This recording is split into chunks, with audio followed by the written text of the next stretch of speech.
Saints Now by Chat Sports coming at you with another loaded show. And we're going to kick off the program by discussing PFF's most underrated player for the New Orleans Saints. They actually listed an underrated player for all 32 teams. So we're going to give some love, and I'm going to give some thoughts about the player they chose for the black and gold. We got some updates around Justin Simmons, so we're going to talk about the latest around the free agent safety. And on top of that, we're trying to get to 300 likes on today's video. So if you haven't already, hit that thumbs up icon, all the other YouTube cliche stuff, subscribe, noties, blah, blah, blah, all that fun stuff. But the one you need to do, hit the like button. Let's get 300 likes so we can dust the Falcons channel at Chat Sports in our like battle.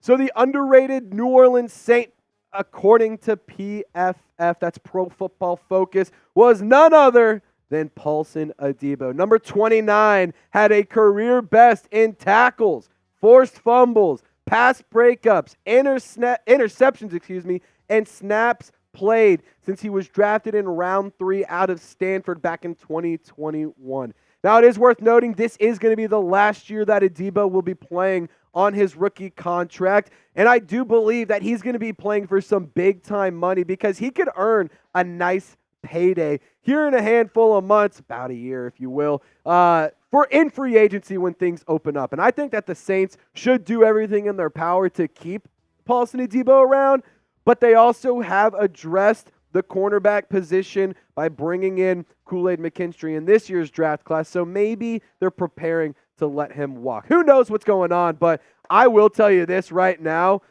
This is one of my favorite players on the Saints defense. I could not agree more with PFF when they said that he is the most underrated player on the team. I think he's an absolute dog. Everyone thinks about the Saints defense and the cornerbacks and the DBs. They're like, Tyrann Mathieu, Marshon Lattimore.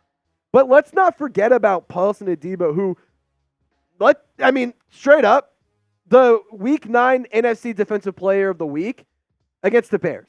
He had 3 pass breakups, 3 turnovers, 2 of which were interceptions, 1 of which was a fumble recovery, and 7 tackles. Oh, and also, he forced a fumble. So, yeah, he's a pretty good player. And on top of that, he does so much more than what we just saw in Week 9. He was the absolute pulse of the cornerback and defensive back room outside of Tyrann Mathieu. Obviously, because Marshon Lattimore missed so much time, he has been called on so many times, and he has delivered almost every single time. But here's PFF's write-up on Paulson Adebo.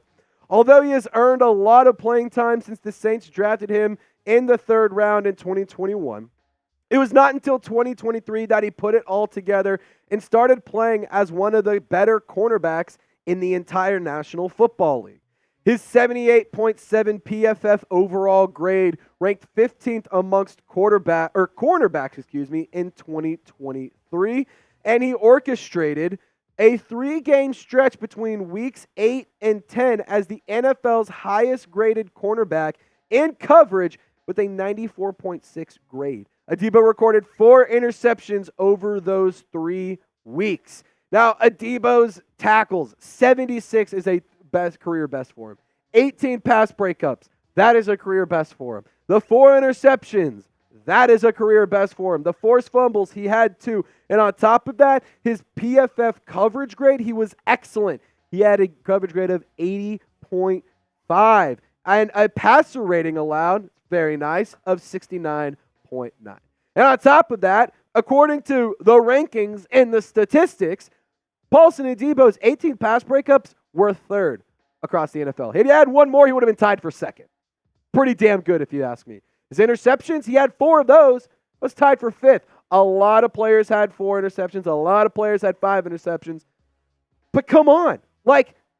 This is a damn good football player. This is one of the guys that I want to hold down my defensive unit. And if the Saints do move on from Marshon Lattimore, I have full faith that Paulson Adebo can hold it down as the cornerback 1 for the black and gold. I don't think they're going to move on from Lattimore, but I'm just saying, if they did, or if there's a world where we don't have Lattimore available, Paulson Adebo has proven time and time again, you can call in his name, and he will answer every time. So get loud in the comments section. Just show some love to Paulson Adebo down below me. I want you to type his jersey number. I want you to type his name, whatever you want. Type your favorite highlight, your favorite game that you've seen him play in. I don't care what you do, but help me show some love to number 29 because he is an absolute dog, and there's no reason he shouldn't be getting the love that he should be getting more love because he deserves a lot more. I don't know what I was trying to say, but you know what I'm trying to say. All right, coming up next, we got the latest updates around Justin Simmons, and I'm going to keep it real with you. There's really not much of one. Like, the update is there is no update. But I'm also going to say this. I think in a situation specific to Justin Simmons, no news might be good news, especially in the case for the New Orleans Saints. It has been a quiet NFL free agency market in the safety area ever since the draft and like right around the draft. And on top of that, it's been like weirdly quiet around Justin Simmons. He hasn't been taking visits. He hasn't really created any buzz of like, this is where he's probably headed. But I mean, you could probably assume he'd go to a lot of different teams. But for me, these are the 5 teams that I think are most likely to bring in Justin Simmons. And I factored in a handful of things here. 1, the money. 2, the scheme. 3, like the fit and the need for a safety and like a veteran presence especially. And these are the 5 teams that I kind of came up with and that I've seen a lot of, or not a lot of buzz, but I have seen buzz in the past for. Tennessee has recently been, it's recently come out that they're looking to add to the safety room. Philadelphia, always looking to add to the safety room, but I could see them not going Justin Simmons because they did draft Cooper DeJean out of Iowa, and he can kind of literally play anywhere as a defensive back. I think the Saints, for a million reasons, and we've talked about him here on the channel. Los Angeles Rams, they have some money to spend. They could use a veteran safety presence, and the Baltimore Ravens also have a little bit of cash to spend, and they could also, go and boost their safety room. I mean, it's already a strong defensive group, but why not just make it that much better? But in terms of the Saints depth chart for the safety position, I do think that the starting lineup of Tyrann Mathieu, Jordan Howden is good, but I'm going to keep it real with y'all. It's not that I don't believe in Jordan Howden. It's more so that I just believe in Justin Simmons more. And I think that having a guy like Simmons around can benefit not just Jordan Howden, but also benefit Jonathan Abram. Because what if Tyrann Mathieu has to take a seat and you want Jonathan Abram, Justin Simmons combination to be going? Or what if Miller Bradford, the TCU safety that was signed as UDFA, what if he ends up making the roster and he gets some run? It might be beneficial to have more than one quality veteran safety on the defense, on the field at any given time. Because, again, he leads the NFL in interceptions since joining the league. Justin Simmons is a damn good football player, and he's a guy that can make a massive impact, not just in terms of on-field production, but also off-the-field development for some of these young guys. But I want you to let me know, would you sign Justin Simmons? I feel like the obvious answer is yes. But if you're going to say no, I want to know why. Is it because he's too expensive? Is it because you think he's washed? I want you to get in the comments section and make the case. Would you or would you not bring in Justin Simmons? And really quick reminder while you're letting me know your thoughts on bringing in the top NFL free agent available, especially at the safety position, I encourage you to subscribe today. Hit that big red sub button for free Saints videos every single day. We go live throughout the week. We do all sorts of fun coverage that's interactive and 100% free. So get some Saints videos by Saints fans for Saints fans by locking us in today and hitting that sub button. So what is the holdup? Why isn't Justin Simmons signed? Like what's going on?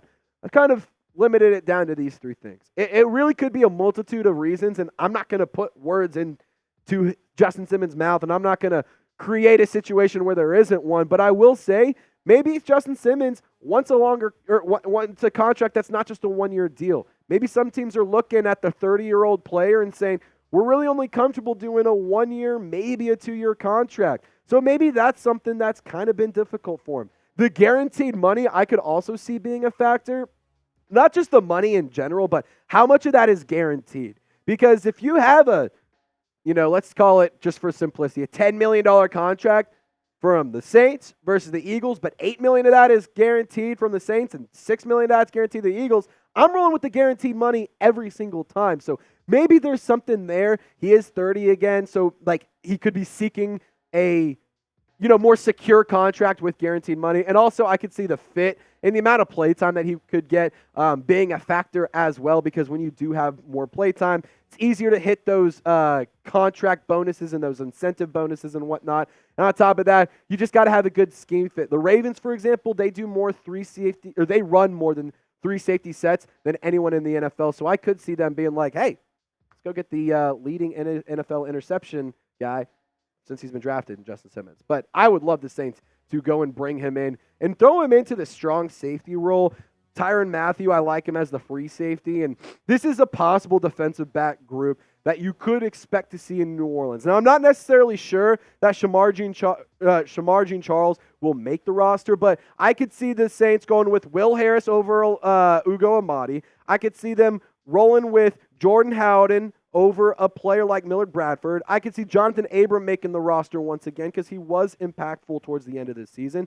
But I think the starting 5 of Lattimore, Simmons, Mathieu, Adebo, and Taylor could be absolutely dangerous. And on top of that, you can get creative by throwing in Jonathan Abram, a Jordan Howden, Kool-Aid McKinstry. You can utilize these players in different packages with different combinations of other players. And here's the situation. A lot of people are like, we have Kool-Aid, we have Alontae Taylor. Why do we keep adding defensive backs? Why do we keep doing this? Why do we keep doing that? I'm going to tell you guys right now, too much defensive back depth is a phenomenal problem to have. If you're over here complaining about, oh man, our CB3 just really ain't that good. We need a better one. Or our backup nickel needs to be we need a better option there. We need a better start, whatever. Like, guys, there's teams out there that don't have any DBs worth of shit. Meanwhile, the Saints, right now on their roster, have 5 players that could start anywhere across the league. Literally, you could sign anywhere and start anywhere across the league. So I think that having too much depth is a good issue, and I think that bringing in Justin Simmons would bring on some really good problems for the New Orleans Saints. But what kind of contract would you offer Simmons? I want you to put on your hat of Mickey Loomis. Be the general manager and write up your contract offers down below. And as always, Saints fans, thank you so much for tuning into today's video. Hope you guys have a wonderful weekend. Y'all stay golden. We'll see you next time.